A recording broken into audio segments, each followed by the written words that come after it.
On en parle avec vous, Romain Dobry, depuis Bourse Direct. Beau rebond qui se confirme pour l'ouverture. Rebond dans une tendance baissière ou est-ce que autre chose se dessine ?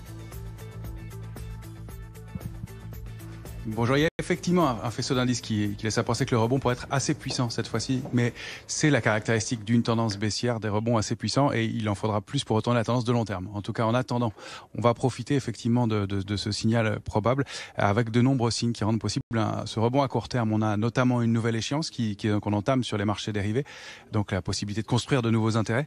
Il y a un pessimisme extrêmement fort, ça se traduit par des portefeuilles qui sont particulièrement couverts, et puis une conjonction d'éléments graphiques, notamment sur les indices américains et sur l'indice Standard & Poor's, qui permettent d'envisager un rebond et dont on profiterait probablement en Europe de l'aspiration. Côté macroéconomique, on a une semaine intéressante avec, vous l'évoquiez aujourd'hui, l'IFO du climat des affaires en Allemagne. Demain, ce seront les PMI qui seront révélés en Europe, qui est donc l'indice des directeurs d'achat, considéré comme avancé sur la santé de l'économie. Et puis mercredi soir, on tentera de détecter des éléments de détail dans l'évolution de la politique monétaire de la Fed, la Banque fédérale américaine, au cours de la publication des minutes. Côté microéconomique, on a quelques belles publications cette semaine. Il y a Somfy, De Richebourg, LDC ou encore Esso qui a fait un très beau parcours récemment. Et puis aux États-Unis, ce sera Nvidia et Costco. Alors pour l'instant, on est effectivement attendu en hausse. L'indice CAC 40 est attendu en hausse de 1,30% environ.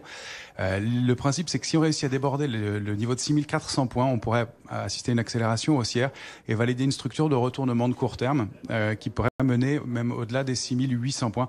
Alors attention, avec des niveaux de résistance majeurs intermédiaires, 6550 est un gros niveau, 6750 aussi. Et on l'envisage toujours malheureusement, mais en cas de retournement et de repli sous 6150 points, la structure serait invalidée et on retournerait en tendance baissière. Merci beaucoup Romain Dobry pour cette analyse depuis Bourse Direct.